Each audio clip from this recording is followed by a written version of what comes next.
Oi, gente, vamos continuar falando sobre equações diferenciais ordinárias, né, a solução numérica.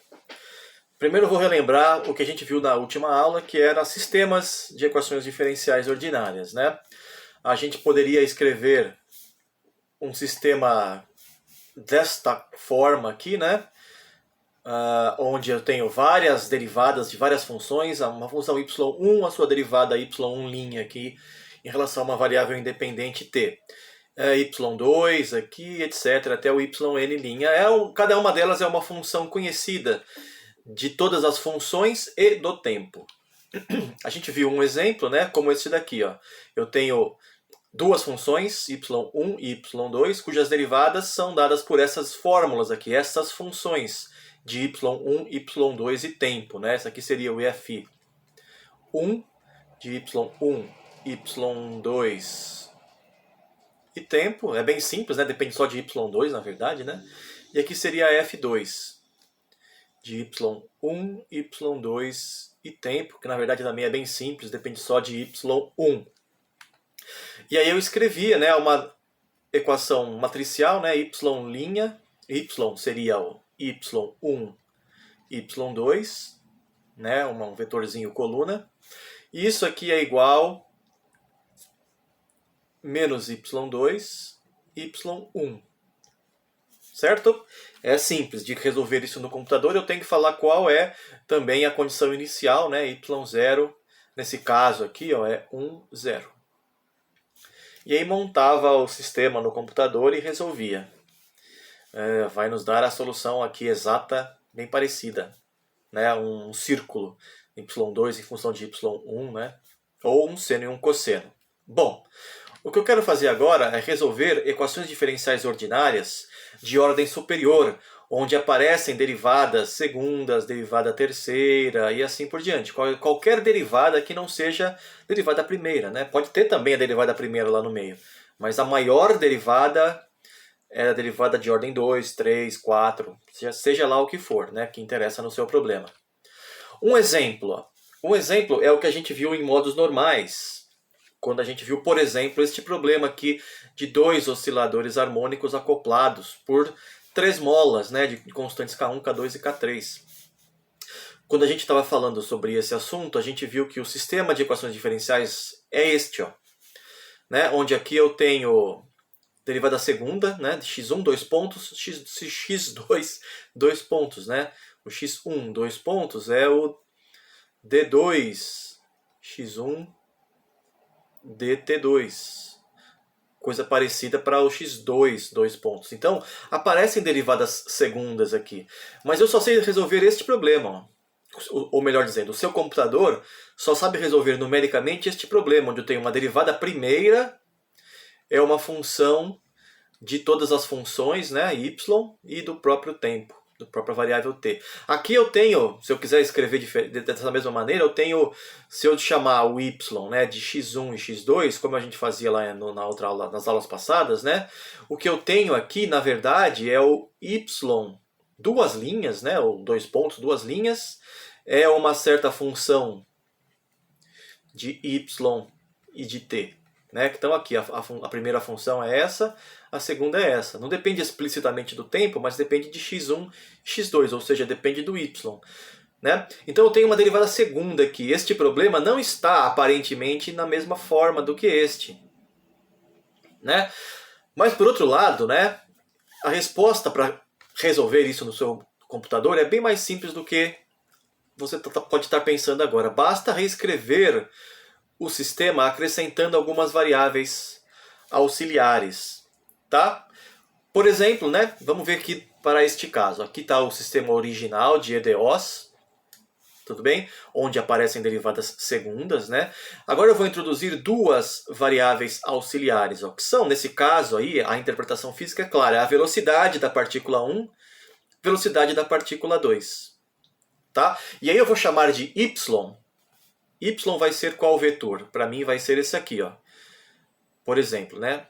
x1, x2, v1, v2. Percebe que neste vetor, ó, eu sei que v1 é a derivada de x1, v2 é a derivada de x2. Mas eu encaro essas duas funções, v1 e v2, como independentes. variáveis auxiliares, né? E aí eu tenho que escrever y' né, ou y pontos, seria o quê? x1 ponto, né, é a derivada, x1', x2', v1', v2', né? Se isso aqui é y', y' é a derivada de todo mundo que está lá dentro. Agora vejam, né, ó, que v1 é igual a x1 ponto, que é o x1', né? E o V2 é o x2 ponto, que eu estou usando aqui como x2'. Então, ó, veja bem, gente, o y ponto que está aqui, ó, o y', né? O x1' aqui, na verdade, é o V1. É simplesmente V1. Né? Então aqui eu posso escrever diretamente V1. O y' na primeira posição aqui, na primeira linha, V1. x2' que aparece aqui, na verdade, é o V2. Né? Então aqui eu vou escrever V2. V2. E aí eu tenho V1' e V2'. Bom, se o V1 é o x1', então o V1', basta derivar todo mundo aí, né? Dá o x1 duas linhas. Certo? Então aqui eu tenho o x1 duas linhas e x2 duas linhas.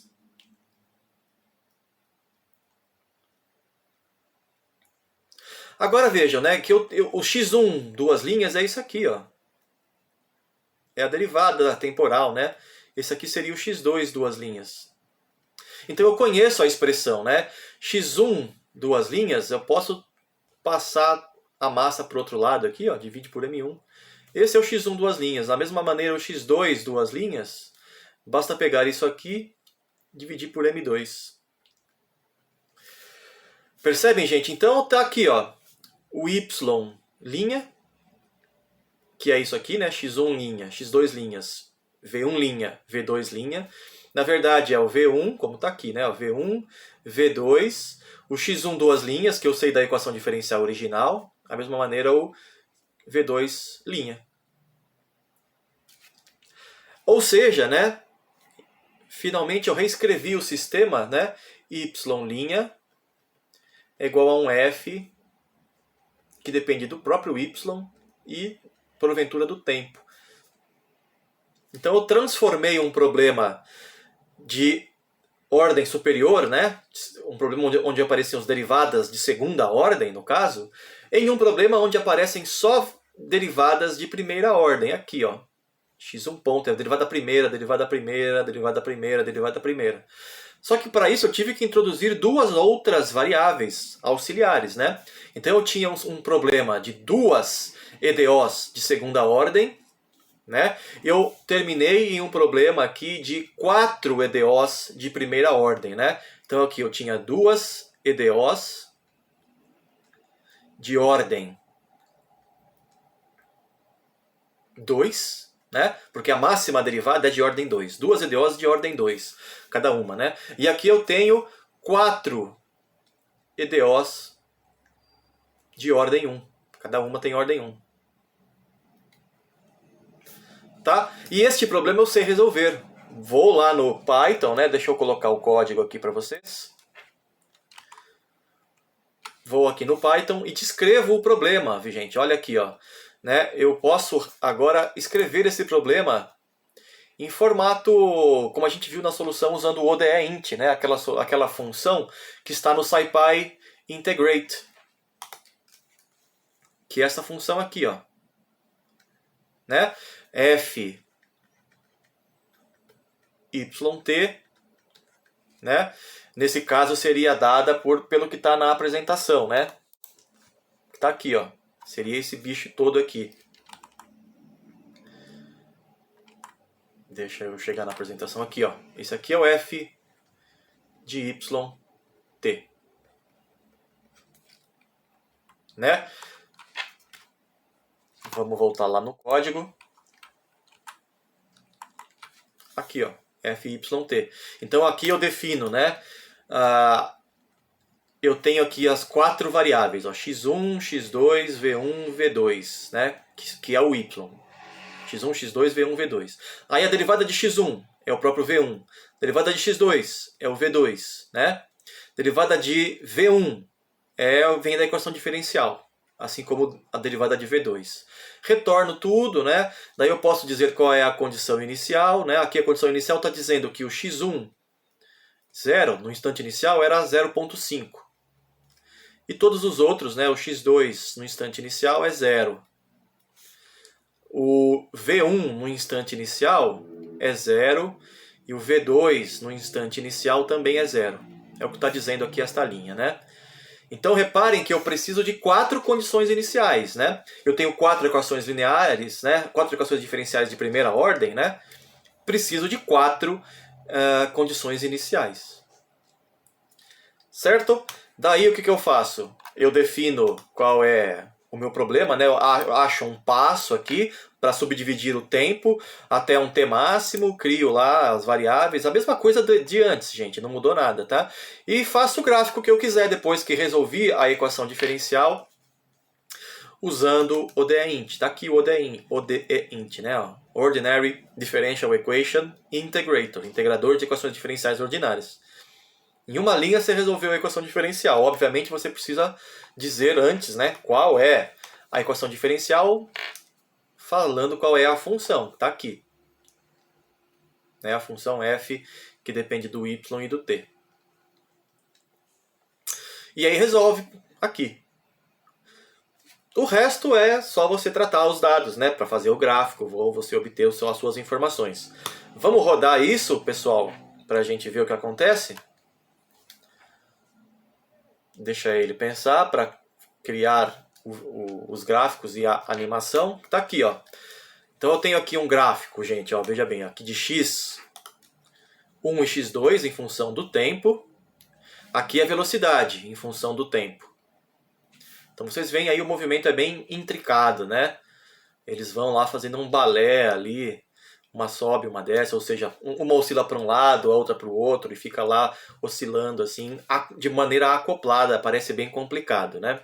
Aqui embaixo eu estou fazendo o gráfico do movimento em si, né? Eu estou aqui com a parte, aqui nessa posição equivaleria à primeira mola, todas as partículas relaxadas, né? Aqui e aqui, são esses pontos que não se mexem.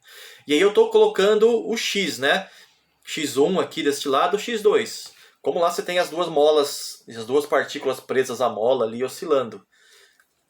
Que vocês podem ver que está tudo em fase, né? Quando aqui o vermelho está muito alto, significa que o x2 é alto, né? Está bem esticada a mola lá para o lado direito, né? E vai chegar aqui uma hora. Ó. Então lá nesse ponto o x2 é bem alto. E assim por diante, né? Aqui é a posição em função do tempo e aqui é a mesma coisa, né? Só que mostrando de maneira animada, representando como se fossem as molas, né? Aqui você tem que pensar, pessoal, que tem uma mola, né? Ligando até a primeira partícula. Aqui tem uma segunda mola e uma terceira mola aqui deste outro lado, né? Segurando lá as partículas de maneira que elas vibram acopladamente. Certo, gente?